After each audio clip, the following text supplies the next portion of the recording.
Assalamualaikum warahmatullahi wabarakatuh. Halo teman-teman, perkenalkan, saya Safira Tara Elfrieda. Saya Muhammad Faris Diaulia. Saya Sofi Nurlaili. Nama saya Krisna Charlie Mahendra. Kami dari kelompok 7 kelas 10-1 akan mempresentasikan sejarah tentang Kerajaan Singosari. Selamat mendengarkan. Asal-usul, latar belakang, serta bukti peninggalan Kerajaan Singasari. Singasari atau sering juga ditulis Singosari merupakan salah satu nama kerajaan Nusantara bercorak Hindu-Buddha yang didirikan oleh Ken Arok pada tahun 1222. Lokasi kerajaan ini diperkirakan berada di daerah Singosari, Malang, Jawa Timur. Kerajaan Singasari didirikan oleh rakyat biasa bernama Ken Arok. Pada saat itu, Ken Arok hanyalah pengawal Tunggul Ametung, seorang bupati di wilayah Kerajaan Kediri. Menurut kitab Pararaton, Ken Arok membunuh Tunggul Ametung lantaran terpikat dengan kecantikan istri sang bupati. Setelah kematian Tunggul Ametung, Ken Arok mendeklarasikan dirinya sebagai penguasa Tumapel. Ia juga berniat untuk lepas dari Kerajaan Kediri dan membentuk pemerintahannya sendiri. Dengan ambisi inilah, Ken Arok berhasil mendirikan Kerajaan Tumapel yang kemudian lebih populer dengan sebutan Singasari.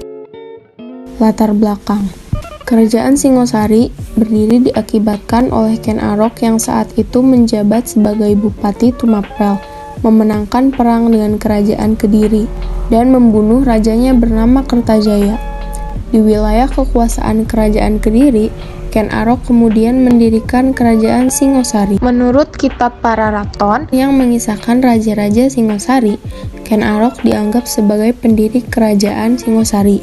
Sebelum menjadi raja, Ken Arok merupakan pengawal dari Akuwu atau camat Tumapel bernama Tunggul Ametung. Namun, Ken Arok jatuh cinta pada istri Tunggul Ametung, Ken Dedes. Keinginan Ken Arok untuk merebut Ken Dedes semakin kuat ketika ia mendapat keris dari Empu Gandring atau dikenal keris Empu Gandring. Dengan menggunakan keris Empu Gandring, Ken Arok membunuh Tunggul Ametung, kemudian menggantikan Tunggul Ametung dan memperistri Ken Dedes. Tumapel saat itu masih di bawah kekuasaan Kerajaan Kediri. Kondisi internal Kediri sedang dalam konflik antara Raja Kertajaya dengan kaum Brahmana. Kaum Brahmana meminta perlindungan Ken Arok.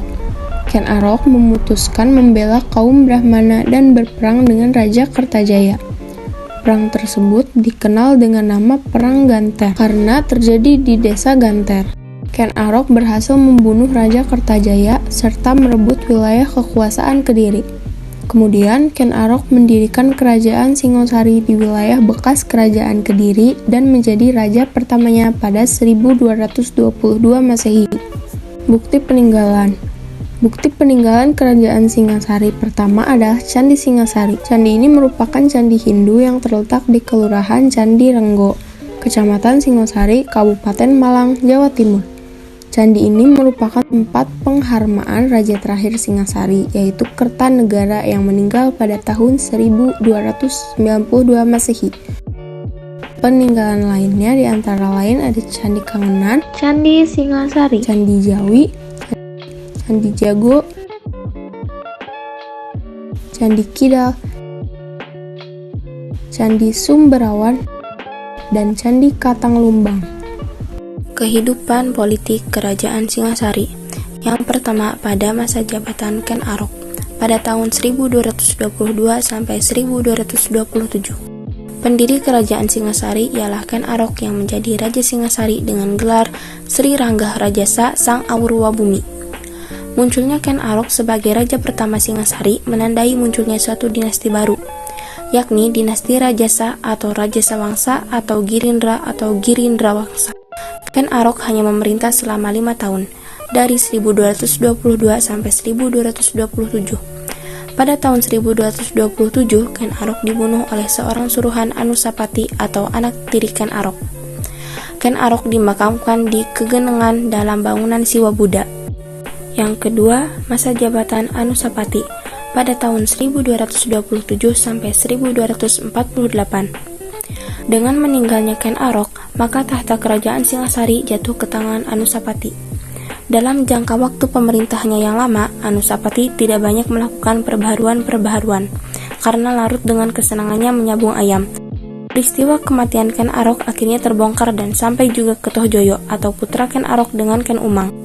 Tohjoyo mengetahui bahwa Anusapati gemar menyabung ayam, sehingga diundangnya Anusapati ke Gedong Jiwa atau tempat kediaman Tohjoyo untuk mengadakan pesta sabung ayam. Pada saat Anusapati asik menyaksikan aduan ayamnya, secara tiba-tiba Tohjoyo mencabut keris buatan Empu Gandring yang dibawanya dan langsung menusuk Anusapati.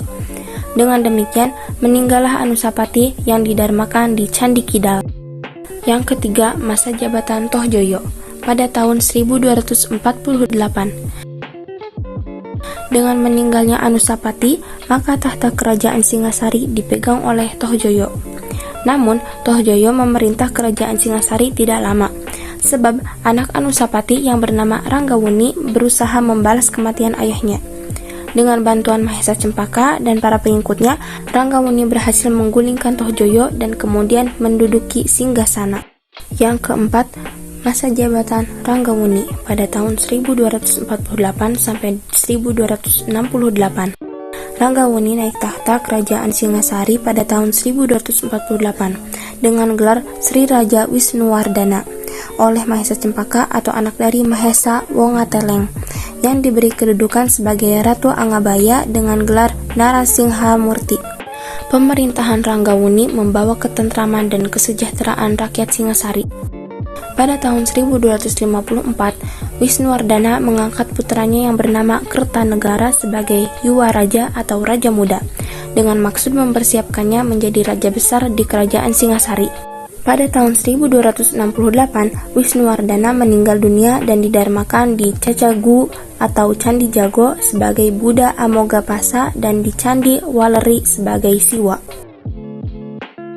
Yang kelima, masa jabatan Kertanegara pada tahun 1268 sampai 1292. Kertanegara adalah Raja Singasari terakhir dan terbesar karena mempunyai cita-cita untuk menyatukan seluruh Nusantara. Ia naik tahta pada tahun 1268 dengan gelar Sri Maharajadiraja Sri Kertanegara. Dalam pemerintahannya, ia dibantu oleh 3 orang Mahamenteri, yaitu Mahamenteri Ihino, Mahamenteri Ihalu, dan Mahamenteri Isirikan. Untuk dapat mewujudkan gagasan penyatuan Nusantara, ia mengganti pejabat-pejabat yang kolot dengan yang baru, seperti Patih Raganata diganti oleh Patih Aragani. Banyak Wida dijadikan bupati di Sumenep, Madura, dengan gelar Arya Wiaraja. Kehebatannya dalam memerintah berhasil membawa Singasari menjadi salah satu kerajaan Hindu-Buddha terbesar di Nusantara. Selain itu, Raja Kertanegara juga melaksanakan politik dalam negeri dan luar negeri. Dalam politik dalam negeri, ia mampu menguasai Pahang, Malaya, dan Tanjung Pura, Kalimantan. Selain itu, ia memperkuat angkatan perang. Dalam politik luar negeri, ia mampu menguasai Bali pada tahun 1284 Masehi dan menguasai Jawa Barat pada tahun 1289 Masehi, lalu melaksanakan ekspedisi Pamalayu pada tahun 1275 dan 1286 Masehi. Dengan gugurnya Kertanegara, maka kerajaan Singasari dikuasai oleh Jayakatwang. Ini berarti berakhirnya kekuasaan kerajaan Singasari. Sesuai dengan agama yang dianut, Kertanegara kemudian didarmakan sebagai Siwa Buddha atau Bhairawa di Candi Singasari. Kehidupan sosial ekonomi kerajaan Singasari. Kerajaan Singasari adalah kerajaan bercorak Hindu-Buddha yang pernah berdiri di wilayah Malang pada abad ke-13. Sejak didirikan oleh Ken Arok pada 1222, kerajaan Singasari kerap mengalami gejolak akibat tindakan balas dendam. Berulah pada masa Raja Kertanegara pada tahun 1268 sampai 1292. Penguasaan terakhirnya kerajaan ini mampu mencapai puncak kejayaan. Berikut ini keadaan kehidupan ekonomi dan sosial kerajaan selama 70 tahun. Prasasti-prasasti peninggalan kerajaan Singasari dan berita asing tidak banyak memberikan keterangan tentang kehidupan perekonomian. Namun apabila dilihat dari letaknya, kerajaan Singasari berada di daerah lembah Sungai Berantas yang memiliki tanah yang sangat subur. Oleh karena itu diduga kuat masyarakatnya menguntungkan kehidupan pada sektor pertanian. Di samping itu keberadaan Sungai Berantas juga dimanfaatkan oleh rakyat maupun penguasa Singasari untuk membangun sektor perdagangan. Berdasarkan kitab Negara Kertagama dan berita Cina, diketahui bahwa masyarakat Singasari terbagi atas kelas atas yaitu keluarga raja dan bangsawan, dan kelas bawah yaitu rakyat jelata. Di samping itu ada pula kelompok tetua agama baik pendeta Hindu atau Buddha.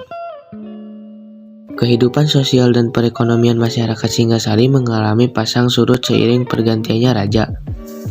Pada masa pemerintahan Ken Arok 1222 sampai 1227, pendiri sekaligus raja pertama, rakyat dalam kondisi makmur dan sejahtera. Namun kehidupan sosial ekonomi pada masa Anusapati pada tahun 1227 sampai 1248 kurang mendapatkan perhatian karena justru raja sibuk berjudi, mabuk dan sabung ayam, bukan membangun kerajaan. Pada pemerintahan Wisnuwardana pada tahun 1248 sampai 1268, kehidupan masyarakat berangsur membaik dan makmur.